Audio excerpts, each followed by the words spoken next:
A kú déédé àsìkò yìí, kókó inú ìwé ìròyìn la mú wá fún yín láti inú àwọn ìwé ìròyìn ilẹ̀ Nàìjíríà. Orúkọ tèmi ni Ọmágbémisọ́lá Ọmọlọ́rọ̀mọdẹ̀.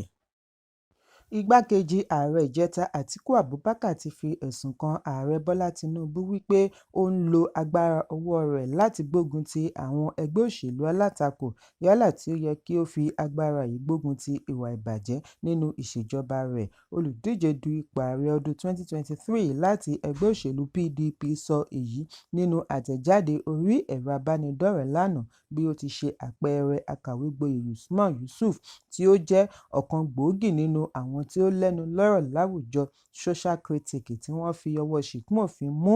Àtíkù ṣàlàyé wípé ọjọ́ méjì sẹ́yìn ni wọ́n fi ọwọ́ ṣìkún òfin mú Yusuf bí ó tilẹ̀ jẹ́ wípé láti ìṣèjọba àná ni ẹ̀sùn yìí ti jẹ jáde, ṣùgbọ́n wọ́n fẹ́ fi Yusuf ṣe pàṣán fún àwọn alátakò yòókù. Ó ní ìṣèjọba Tinubu dáàbò bo àwọn tí wọ́n jọ wà ní sàwáwù tí wọ́n ń ṣe ìwádìí wọn lọ́wọ́ lórí ẹ̀sùn jìbìtì. Bákan náà ni Àtíkù ní Tinubu ń lo agbára láti fi ṣe màdàrú ní ẹ̀ka ìdájọ́ fún àǹfààní rẹ̀. Àpẹẹrẹ fi ojú hàn wípé ìwà ìbàjẹ́ kọ́ ni Tinubu ń gbógun tì, ṣùgbọ́n àwọn alátakò fún àǹfààní ètò òṣèlú rẹ̀. Ẹ̀kúnrẹ́rẹ́ ìròyìn yìí wà ní ìwé ìròyìn Nigerian Tribune tó jáde lónìí. Ẹlẹ́wọ̀n ògbólógbòó olórí àwọn ajínigbé Chukwudimeme Nwamadike aka Evans ti sọ fún ilé-ẹjọ́ ní Ọjọ́bọ̀ wípé òun ti di àtúnbí kúrò nínú gbogbo ìwà ìjínigbé àti ìpànìyàn, òun sì ti béèrè fún àánú láti ọ̀dọ̀ ìjọba ìpínlẹ̀ Èkó. Evans sọ èyí fún ilé-ẹjọ́ gíga ìlú Èkó nípasẹ̀ agbẹjọ́rò rẹ̀ Emefu Etudo lẹ́yìn tí wọ́n gbọ́ ẹjọ́ lórí àtúnṣe ẹ̀sùn oníkókó 5 tí ó dá lórí ìpànìyàn, ìjínigbé àti bẹ́ẹ̀ bẹ́ẹ̀ lọ tí ìjọba ìpínlẹ̀ Èkó fi kàn án. Ní agbẹjọ́rò fún ìjọba Sule Yusuf rọ ilé-ẹjọ́ kí wọ́n tú ìgbẹ́jọ́ yìí ṣe bí ó ti ṣe ẹ̀sùn wípé láàrin ọjọ́ 27 oṣù kẹjọ ọdún 2013 láàrin aago 10 alẹ́ ní ojúnà 3rd Avenue ní Festac Town, ìpínlẹ̀ Èkó, Evans àti Joseph Emeka ṣekú pa ẹnìkan tí wọ́n pè ní Peter Nweke. Ọjọ́ yìí kan náà ni wọ́n tún ní wọ́n ṣekú pa Chijioke Ngozi, ṣùgbọ́n Evans àti àwọn yòókù rẹ̀ bẹ̀bẹ̀ wípé àwọn kò jẹ̀bi ẹ̀sùn. Lẹ́yìn tí wọ́n sọ èyí ni Sule bá ní kí ilé-ẹjọ́ sì fi wọ́n sí ẹ̀wọ̀n kí ó tó wá sọ fún ilé-ẹjọ́ wípé afẹ̀sùnkàn àkọ́kọ́ Evans ti béèrè fún ojú àánú nípasẹ̀ agbẹjọ́rò rẹ̀ Etudo àti afẹ̀sùnkàn kejì bákan náà. Etudo ṣàlàyé fún adájọ́ Adenike Coker wípé pẹ̀lú gbogbo ẹ̀sùn tí wọ́n fi kan oníbàárà rẹ̀, ó ti béèrè fún ìdúnàádúrà ẹ̀bẹ̀ plea bargain tí àwọn sì ti ṣe àgbékalẹ̀ sí ọ̀dọ̀ ìjọba ìpínlẹ̀.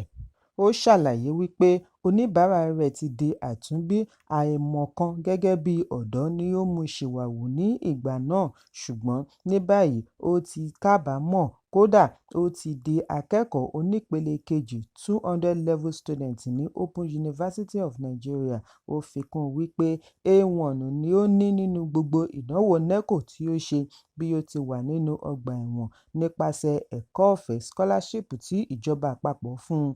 Bákan náà ni àwọn ti ké sí ìjọba ìpínlẹ̀ Èkó kí wọ́n fún un láàyè àti lọ yíká ilé-ìwé láti lọ máa bá àwọn ọ̀dọ́ sọ̀rọ̀ lórí ewu tí ó wà nínú ìwà ọ̀daràn. Lẹ́yìn atótónu agbẹjọ́rò Evans ní adájọ́ sún ìgbẹ́jọ́ lórí ọ̀rọ̀ yìí sí 20 oṣù kẹta ọdún 2025. Níbi tí Etudo ti ń bá àwọn akọ̀ròyìn sọ̀rọ̀ lẹ́yìn ìgbẹ́jọ́ ni ó ti ṣàlàyé wípé Evans ti yí padà pátápátá nípasẹ̀ ìjọ Ìràpadà The Redeemed Christian Church of God àti ìjọba àpapọ̀ débi wípé wọ́n fún un láǹfààní ẹ̀kọ́ ọ̀fẹ́ láti di ènìyàn gidi. Ẹ̀kúnrẹ́rẹ́ ìròyìn wà ní ìwé ìròyìn Punch tó jáde lónìí. Ikọ̀ ọlọ́pàá ìpínlẹ̀ Niger ti dóòlà ọmọ oṣù 6 kan tí ìbátan rẹ̀ jí gbé láti lọ tà ní ìlú Àbújá. Ìṣẹ̀lẹ̀ ọ̀hún wáyé ní Kwamba, agbègbè Suleja ní ọjọ́ Àbámẹ́ta tí ó kọjá bí wọ́n ti ní kí ìbátan yìí Joy Nuwa láti ìpínlẹ̀ Nasarawa bójútó ọmọ kí ìyá rẹ̀ súré lọ jẹ́ iṣẹ́ kan pa láìmọ̀ wípé Nura ti lẹ̀dí àmọ̀ pọ̀ pẹ̀lú àwọn ará ilé kan láti jí ọmọ yìí gbé kí wọ́n sì gbé e lọ Kubwa ní ìlú Àbújá láti lọ tà. Nínú àtẹ̀jáde àná ni agbẹnusọ ọlọ́pàá ìpínlẹ̀ Wàsíù Abíọ́dún ti ṣàlàyé wípé ọjọ́ 24 oṣù Kínní ọdún 2025 láàrin aago 10 alẹ́ ni wọ́n wá ṣe àfisùn lórí ọmọ ọwọ́ tí ó sọnù. Ìyá rẹ̀ gbé e kalẹ̀ fún ìbátan rẹ̀ cousin, ṣùgbọ́n nígbà tí ó padà dé ni kò rí ọmọ àti ìbátan rẹ̀ mọ́. Lójú ẹsẹ̀ ni ó ké sí ìbátan rẹ̀ lórí aago tí ìyẹn sì wí fún un wípé òun fi ọmọ sílẹ̀ sílé tilẹ̀kùn. Níbi wọ́n ti ń ṣèwádìí ni wọ́n ti ṣe àkíyèsí wípé ẹnikẹ́ni ò jálẹ̀kùn. Báwo lọmọ ṣe fẹ́ rìn? Èyí ló mú ìfọ̀rọ̀wánilẹ́nuwò bẹ̀rẹ̀ pẹ̀lú àwọn alájọgbélé lẹ́yìn tí wọ́n mú Emmanuel Ezekiel àti Favour James tí wọ́n jọ ń gbé inú ilé kan náà. Emmanuel jẹ́wọ́ wípé àwọn lẹ̀dí àmọ̀ pọ̀ pẹ̀lú Nura láti gbé ọmọ yìí lọ fún ẹnìkan tí wọ́n pe orúkọ rẹ̀ ní Patience Obana ní Kubwa, ìlú Àbújá, kí àti rí i tà lè yá kíákíá. Gbogbo wọn ni ọlọ́pàá kó tí wọ́n sì rí ọmọ yìí gbà padà. Gbogbo àwọn afurasí ni wọ́n ti fi ránṣẹ́ sí iléeṣẹ́ ọlọ́pàá ẹ̀ka ìṣèwádìí ìwà ọ̀daràn. Èyí ń wáyé bí ikọ̀ ẹ̀ṣọ́ aṣọ́bodè ní ìpínlẹ̀ Yobe ṣe ṣe àgbàkalẹ̀ àwọn ọmọ tí kò dín ní 21 tí ọjọ́ orí wọn wà láàrin ọdún 7 sí 15 lọ́wọ́ àwọn afurasí afọmọṣòwò child traffickers.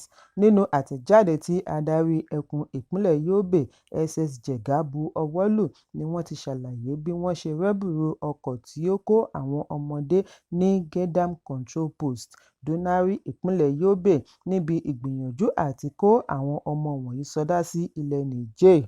Láti ìlú Lábúlé àti Ìbẹ́tò ní ìjọba ìbílẹ̀ Màgánmà, ìpínlẹ̀ Niger ni wọ́n ti ń kó àwọn ọmọ yìí bọ̀ lọ sí Mairesorah ní orílẹ̀-èdè Niger.